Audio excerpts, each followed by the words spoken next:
Hello and welcome to another nice episode of our Pro Performance series where we do this once a week. We try to provide some value for our broker partners with different topics, different subjects, and we always have a nice special guest to give their real world experience. Today, we're going to talk about the 24-hour pre-approval playbook. I think, pre-approvals are kind of unique to our industry. It's a unique game that is kind of like a hurry up and wait, and also a strategy of a squirrel that buries a ton of nuts across the whole backyard and just hopes to find some when the time comes when they need them. And also kind of like my golf game, it's a spray and pray kind of a game. So we're going to talk about that. And we know, nothing worse than, you give out pre-approvals. You talk to a client for months at a time, and then they find a house and then they shop you and you lose it. So we're going to talk about all that kind of stuff and more with our expert broker partner, Natalie Jerkovich, who is actually, I've known her for years and years and years. She is a professional. She owns Brick Financial, which is a very successful partner of ours. Natalie, how you doing today? I'm doing really well, thank you. And I also very much appreciate your squirrel analogy today. I do often say the seeds you plant, those are what grows later. And definitely a purchase market is like that. I have been in the business it'll actually be 20 years next year, as embarrassing as that is. So please don't anyone's try doing the math on that. But I You do started when all you were my, 5, huh? yeah, like basically 12. Let's just say. I mean, I could take 10 years off. Um, but yeah, I just wanted to let everyone know that I do the majority of my business on self-generated referrals from networking groups, real estate agents, and different professionals. So I have a ton of experience in the pre-approval space, and it's about 75% of our business is done in purchase currently. So Gotcha. Gotcha. Well, definitely thanks for joining us. I'm going to ask you a ton of questions today, and I know yeah, you're a great. professional that's going to be definitely able to answer all of them. And to anchor the why behind what we're talking about today, I'm going to kind of review our partner promises. If anybody, most of you guys listening know about Rocket and our isms, and that's a company-wide culture thing.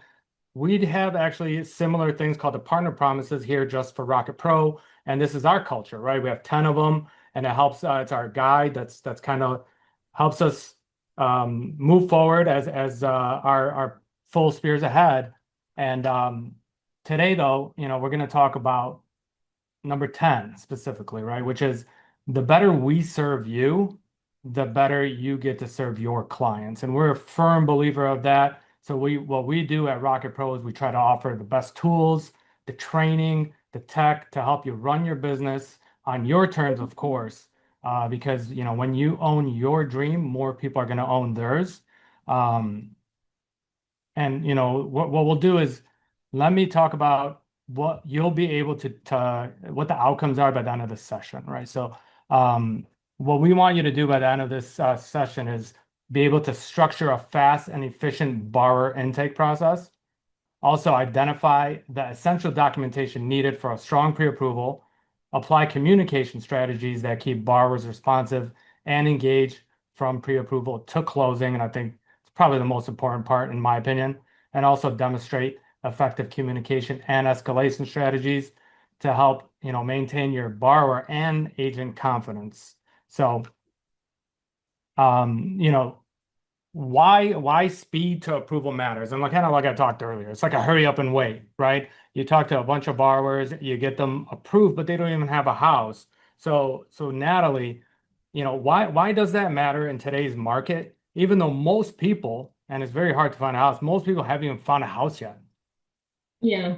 Well, I mean, I think one of the biggest reasons why it's so important to get a quick approval done is that your clients have tons of options. There's millions of loan officers out there. We all have seen the NMLS numbers climb. And even though people have dropped out, there's just still a lot of people. I also think, and we didn't really touch on this in our previous conversation here, but there is a big period of time between when you're getting pre-approved and when you actually buy a house. And I think what happens during that time is your client goes on TikTok, they go and talk to their neighbor. And I mean, if the pre-approval process is done in January, there aren't many homes on the market, and maybe they don't flip until April, there's been a lot of people in their ear during that time. So some of the stuff we're going to go over today, I think, is going to address that. If you want to keep your realtor partners and everyone else happy, you need to get those approvals done quickly. And if you're depending on them for business, you need to deliver. For sure, for sure. So with all that, like what separates, brokers who can issue pre-approvals in hours versus days, for an example, without that sense of urgency? Well, I mean, if it takes you days, you're going to lose the deal, or your client's going to lose faith in your ability to get it done, and so will your referral partner. I think probably the biggest thing to focus on if you want to be able to do a faster approval is to be able to manually calculate your own income and to get familiar with the Pathfinder income guides that are available in there and the calculators. Because if you have variable, self-employed stuff like that, you need to know how to get that done quickly. For sure. So with all that, like the speed of giving out those pre-approvals, how do you think that affects your relationship with realtors? Well, I think that I've got my realtors trained pretty good now. Like when you send me a client, we need to send the digital app right away. And so they know that they need to foreshadow everything that's going to happen in the process. How does it affect them? I mean, if they can't put an offer and they're not coming back to you. So client loses a house, it's your fault, bottom line. Yeah, and I think the worst thing that can happen is you put your name on a pre-approval and that client goes out and puts an offer on a house, puts an earnest money deposit down, and then doesn't actually end up qualifying. And Mhm. that could be a nightmare. Definitely. I hope that's not happening. Well, I I've heard really horror hope it's not. stories. I've heard horror Yeah. stories, and we've had just past 20 years that we've been doing this. We've all had to decline purchases, and for whatever Mhm. reasons, and it's the worst thing. But yeah, it definitely can a lot of it be fixed right here, right up front. Yes, upfront, right. Yeah, right up front. And the best, I think, I got over 500 partners that I work with on a daily basis, and the best ones are the ones that are able to um, navigate through that and give out the good pre-approvals. And it definitely translates to a high purchase volume for them. But with with all that, there are things that slow down the process for sure. Common bottlenecks and barriers that you kind of just learn the hard way, and in my opinion, and there's no way really kind of to prepare for most of it. But there are stuff that you see. What are the biggest delays brokers face when trying to issue a pre-approval quickly? I mean, 100%, it's the documents. The client can fill out the digital app through your CRM in 15 minutes or whatever it is that you're using. Getting them to take the second step, which is uploading all the income verification, assets, et cetera, is the biggest bottleneck, hands down. And I think we, touched a few minutes ago about this, is that you just have to train your agent to mention and foreshadow the documents, and you need to foreshadow the documents. And that's a big thing up front. For sure, for sure. You gotta foreshadow the right documents, right? And Mm. also, what I used to do is foreshadow that depending how long it takes you to buy a house, I'm probably gonna come back when you actually get under contract, and we're gonna have to renew all these again, Right. right? So be prepared. Save that, bank statement. I'm old, so it was like save that bank statement when it comes in the mail. Now they could, print it off your phone, but save those bank statements and or get ready for those pay stubs, insurance, all that good stuff. Find out who you're going to talk to with all that. So you got to definitely set that up. What are your biggest frustrations when it comes to that stuff? Well, I don't get generally frustrated about documents because everybody in the process knows, myself, the referral partner, and the client, that if they don't send me the documents, they're not getting approved. And fortunately, I have a lot of people trying to get approved all the time. So, I don't get extremely frustrated. I get more frustrated when I pre-approve someone and we get to offer stage and their offer gets accepted and I put my name behind it and they try to shop. That used to never happen, but like this year, it's happening a lot more. Does So that that's my happens to biggest you too? frustration. What? That happens to you too? I'm honestly embarrassed to admit that I have been shopped this year, and it made me an emotional wreck. I mean, for like 5 years, I haven't been shopped by anybody, and I swear I like couldn't believe someone. This happened to me twice in 1 week. So I would just say for everyone to be cautious that it is happening out there, and if I'm seeing it and all of my business is self-generated, you're 100% going to be shopped. So. Yeah, for sure, for sure. What does that do to the relationship with the realtor, for an example? Well, it can cause problems with your realtor as well. And I think that part of that is like the realtor referred you in a lot of cases. And if the client doesn't choose to work with you, it can plant a seed of doubt to that real estate agent that, hey, maybe this isn't the best person to be sending my business to. Obviously they put their name behind you just like you put your name behind them if the business was going the other way. So I do think that it over time, if it happens too frequently, if you don't get the pre-approval done fast enough, if you don't have the client end up using you, that all of that stuff can compound into a situation where you may lose a referral partner. Yeah, yeah. I always used to definitely stress and foreshadow to the client, very seriously that when you're buying a house, the most important thing isn't the rate. I know Mhm. you worry about payment, but the difference between an eighth is not that much on your payment in the long run. The most important thing on a purchase is getting to the closing table, and you got to Mhm. definitely have the right team behind you, the right realtor, the right LO that's going to get you to the closing table. Because if you don't even get to the closing table, then what rate do you have? You have no rate. You know what I mean? Right. And you And don't this have your needs dream house. Right. This needs to be foreshadowed from the beginning of the process. I'm going to work hard for you. We're going to communicate effectively. Here's what I'm expecting from you. I'm going to be available to you whenever you want. And when you get your offer accepted, I'm expecting you to use me to continue to do business with me because I get paid to close loans. Are you on board with that today? And if there's anything that's stopping you, let me know what it is. Correct. And definitely this isn't the only loan I'm going to do for you. Uh, Right. I'm going to refi you. And if you buy another house, I want to be there for you and your family and your friends and everything, right? Um, so with all these pre-approvals lately, that's kind of everybody's just been handing them out, kind of like I said, the squirrel just putting nuts everywhere, hoping to find them later. How should you approach doing, giving these out and spending time talking to clients when rates are low, when there's a ton of Mhm. refis to do? How do you like prioritize that kind of stuff? Well, this is where automation inside of your CRM becomes very important. We've got automated emails going out weekly to any client that's in pre-approval status. Also properly, updating the client so that the system knows what status that client is in. There is absolutely no way that you can do refis and be as hands-on as you need to be in purchase without having automation. So like that has to happen. You need to have an automated email going out. I'll shoot a text over to the clients that I know that are actively looking, probably not my long-term nurture, like I'm buying a second home, but only if something comes available on this one lake. I'm not worried about texting those people weekly, but the Mhm. people that I know that are on a time frame or their house is under contract and they have to move, I do check in with them every Friday via text message. If I speak to them, I let their agent know, and then I depend on the automation in my system to kind of do the rest of the work for me. Yeah. And all that begins with the very first step is intake, right? You talked about that. Um, you know, what workflow systems can help brokers, move through loans faster? Well, I mean, I love workflow systems, I will say, and I have to admit that I do have a loan officer assistant, and it's the only way that I can survive. I mean, I can't do 100 deals a year and do them by myself and have, 30% of those be refi.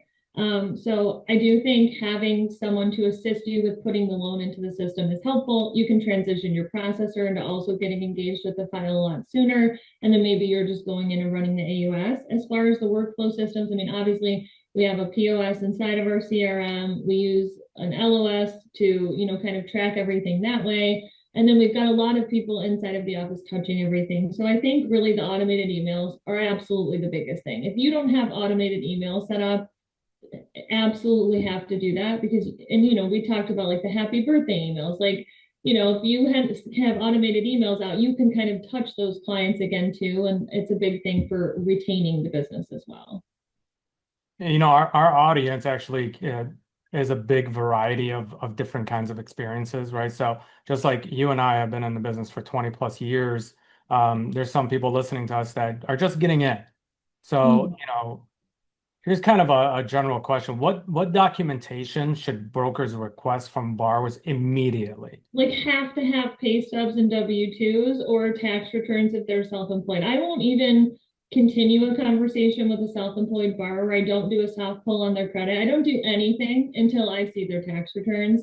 So, I mean, income for me is number one. I'll be honest with you, if a client can't get their 401k statement or their bank statement, they're getting a gift, I know for a val that's required. I'm not like crazy over asset statements because assets are fixable. Somebody can gift you 10 grand. You know what I mean? Most of the time, there's a solution you can pull out of your 401k. I'm more concerned about making sure the income is accurate because that's something that neither of us, I can fix credit, I can fix assets, I cannot fix income.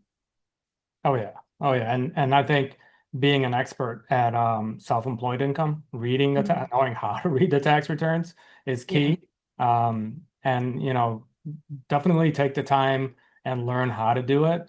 And not just not reply, not just rely on, computer systems. Now AI is actually pretty smart. You could just kind of drop tax returns into the AI and it's going to give you a number. But I highly recommend doing it manually and I'm double not like checking and a triple I'm checking. not like a trusting girl like that. Like I've seen underwriters use AI and I have a major problem with the income calculation. So I'm not Right. gonna go there yet. Maybe in 5 years, AI will be reading my tax returns for me. For now, it's just old school pen and paper, circling stuff and using my calculator. So Yeah, yeah. I'm definitely that get off my lawn guy sometimes. And when it yeah, comes to putting my signature behind a income calculation, I'm gonna do it manually. Uh, right. but it is a lost art. So I think we have an advantage. The people that do know how to check those tax returns have a huge advantage over the people that don't. I So agree. that's definitely something that I would take the time to figure out if I'm a new LL getting into the business, right? Um, so with all that, right? You are extremely busy and successful. Um, Top brokers, they got to move fast, right? They Mhm. they got to go quickly. How do you, through that speed, right? How do you maintain accuracy? And without, how do you go speed without sacrificing that accuracy? Look, I would love to say that it's like easy to do it quickly. I think with experience comes speed, just I have a mental checklist. When I go through the credit report, I'm looking for five things. When I go through, the taxes or the income, I'm looking for five things, variable, et cetera. Are there 40 hours? Is it salary? Kind of like knowing those things. And, back in the day at Quicken, they used to have a sheet where it was an IPAC, like income, property, assets, and credit. And Mhm. that rolls in my head to this day. I know a lot of people on this webinar have never seen something like that, but I'm sure if you looked it up, you could find it. And Joe, you might even have an old one that you could send out actually I in could your probably desk. dig it up. Yeah. Yeah, in your desk at home. But if you stick to that kind of mentality, you're going to be accurate. Okay, now we all make mistakes. It's going to happen. I've had clients that had child support that didn't disclose it, and I didn't realize it until halfway through the process. But I'm also not on here approving everybody at a 56.99% on FHA. So, you have to kind of stay close enough to that if there is a change, you don't max anybody out. And that's great business practice right there. So how do you structure everything to ensure that you actually have all the key details and documents in the right place that, based on each loan, each Mhm. client, there's a lot, right? It's a lot to kind of organize. What are some best practices that you can share on organization and all that kind of stuff? Well, fortunately, you can like pay for anything. You pay for your CRM, they put the whole, application together, they asterisk the fields that have to be filled out. Immediately upon the application being filled out, the document request goes out, the emails go out every 24 hours until the client has completed the docs. And I'm following up on those as well. I think it's very important to take notes. Anyone in your office that touches that file needs to be leaving a note. If you do a soft check on credit, the number needs to be put in there. There's a lot of just making sure that it's not just one touch and done because you won't remember 3 months from now if you're not following up with that client consistently. Exactly. And these days with, like I said, with AI, with technology, our workflow and automation tools that you have to support you are probably very, very important. Um, which ones do you think have made over your career, right? We used to just write everything down and fax things and put them in folders and stuff like that, right? Which automation tools or workflow ones have made the biggest difference in your pre-approval process? Digital applications, 100%. I mean, the days of taking a 22-minute phone app are over. I mean, I'm like I don't have dyslexia, okay, but if I'm listening to someone and I'm writing fast, I guarantee you every single time they tell me they're social, the phone cuts out at like one of the numbers. It happens almost every time. You just eliminate the inaccuracy and the problems with the application up front by having that digital application. I believe you can even find them free. I mean, they come with your LOS sometimes. Like, there's a lot of options. It doesn't have to be perfect. I think just having something is better than having nothing. And I would highly discourage anyone from taking a phone app. Do a 5-minute discovery call with the client, see what they're trying to do, send the app again if your agent hasn't sent it already, and go from there. Austin Nemec, as everyone knows, has a quote that I always kind of use. And his quote is, everything we have or don't have is based on good communication or the lack thereof, right? So effective communication, I think, is the most important thing in our business because it's a relationship business. It's not necessarily a transaction business. It's a relationship, right? Like I said earlier, we're not looking just to do your purchase. We want to do your refinance. We want to do your next home, and we want to do the loan for your family and your friends and be part of the family, right? But that takes effective communication strategies. How can brokers set expectations so borrowers send documentations faster? Because that's key. And why is that key? I touched on a little bit of this up front about training your agent or referral partner. When my agent gets me in contact with a client, there's a group text that goes out. The first thing that gets sent is, hey, this is Natalie. Here's the direct link to our co-branded application page. In order to show you this house on Sunday, you need to be pre-approved and all of your documents need to be uploaded. I come in again 10 minutes later. Hey, saw you started the app, make sure you upload the documents at the end. You know what I mean? So really training everybody in the process. These are your partners, these referral people, whether it's your financial planner, an agent, a client, like these are your partners in getting this done, and everybody should be working together to complete that task. And what do you for actual documentation expectations? Again, the client doesn't have a house yet, right? They're still searching. Why should they have any urgency? Like, why should I, spend my time to send you these pay stubs today instead of, I don't know, Friday? Because, I'm busy today or I want to go golfing. Well, this is what I say to every client. When I do that 5-minute discovery call, I always say to them, hey, you're going to go ahead and upload all this stuff. I don't want you wasting your time. I don't want you to go and see a $300,000 house that you may not qualify for or has a payment that you're not comfortable with. In order for me to determine what you qualify for and for you to determine what you're comfortable with, let's not waste time by going out and seeing houses that we don't know that we even, are comfortable buying. So I think it's really just setting that expectation. I rarely ever have a client that's like not going to upload documents. I mean, whether it takes 4 days or 2 days is the biggest difference. But really, I think it's just letting them know that this process can't go anywhere until I know what your income is. And you know what I said earlier, income is the number one most important thing. It's unfixable. So we have to know what it is before we get moving. For sure. Do you have any like scripts? Because here at Rocket and Quicken Loans, we're taught kind of on scripts, and then we learn from there. Do you have any scripts or tech or best practices to keep your borrowers engaged throughout the pre-approval process? I mean, as far as scripts, like I said, it's like experience. I just say the same thing to everyone because I've been saying it for almost 20 years. You know what I mean?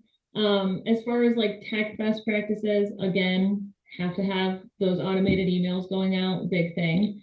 I guess not anything specific. I may think of something later, but as of right now, I don't have like an ace in the hole. If you work hard and you respond to people when they reach out to you, eventually you'll get loans, Right. So, on a Friday night when most people go Sunday night, because we call that the Sunday night special, where a client calls you at 10 p.m. Okay. Sunday night special. I like it. And I think it starts kind of, and where I was going with this, it starts on a Friday where most borrowers are going to be looking for, go see houses and all that over the weekend, right? Yeah. Most people like to keep their weekends free, as far as like brokers go, and LOs, where how do you balance that, you know, I'm not the realtor, I'm not showing the house, but I'm also an LO, so I should be available 24/7 like a doctor. But getting these calls on the weekend on a Friday night or the Sunday night special, like you said, how important is it to answer that call? You And have to take the call. Like you have to take the call. I know it's like, I have two kids, they're 6 and 10. I like to spend the weekend doing stuff with them, and I do, and I'm there for all the games. I also, because of my job and my flexibility, am able to pick them up at school every day at 3:30, so it's a balance. Maybe it's doing stuff at 10 o'clock at night. I would say I have had agents tell me that they don't have loan officers that answer the phone on Sundays. I mean, if that's your MO, just plan to not be as successful as you can be. You're leaving money on the table, you're ruining relationships with realtors. And I don't know if you're aware of this, but typically a relationship with a realtor partner lasts for about 2 years before they find someone else. And a lot of that time, they're just trying to bleed you dry with marketing expense and, having you do whatever until they're done with you. To create a lasting partnership, it has to involve give and take on both ends. I've been with some of my realtors for 4 and 5 years. They don't tell clients to call me at 6 a.m. on Sunday, but if they need me, I'm always there, and vice versa. yeah, and I utilize as a divisional vice president, I have 14 account executives. Like again, I said we have over 500 partners that we work with on a daily basis. I use that same strategy with my AEs. I stress the importance of answering a phone call from your broker partner, no matter when. Mhm. That has led to a ton of our success. Just being there is key. Being availability is your best ability, right? That's the saying. Um, so to kind of review what we talked about today, um, we're going to review what we talked about, and there's also some takeaways that I think we can take away, right? We talked about why speed is critical to the intake process. Structuring a fast and efficient borrower intake process is key. We definitely talked about identifying the essential documentation needed for a strong pre-approval, not just handing out pre-approvals like it's hotcakes, right? You want to make sure you take the time and do it accurately and the right way. We talked about applying communication strategies to keep borrowers responsive and engaged from pre-approval to closing. And if you don't, you'll never get to the closing table, right? Um, and with that, there's also you got to have effective communication and escalation strategies to help maintain that borrower and agent confidence in what you do. So some actionable items that, Natalie, if you want to kind of lastly discuss with me, right? I think number one actionable item that we can take away here is identify expectations when communicating with realtors, clients, and referral partners. Right. So this is the train your agent aspect of it. Call every one of your partners. Let them know this is the way you're going to do things. Send them over a text message script that you want them to put you guys on this group text and say this along with the digital application link. And just let them know how important it is that those documents get in. In this market, it's very busy. It's a highly, critical time of year for a lot of these agents. If they want to have a big year, it's happening right now. So I would recommend that you get everybody on the same page, call all of them this week, and make sure you guys have a smooth process moving forward. For sure. And talking with you offline, you said something to me that I want to share with everybody else because I thought it was awesome. Is Friday nights, you have your little group chat with your realtor and the borrower. You kind of jump in there and you set expectations of what your schedule looks like over the weekend and your Mhm. availability. So if they are looking for you and need you, they know how to find you. Right. I do that. And I also let them know, like, hey, before you make an offer this weekend, if you see something that you like, we need to go over numbers. You feel free to call me or text me, and I'll let you know as soon as I can hop on a call. Because I'm not available 24/7. Nobody is. Okay. I Correct. try, but it's not likely.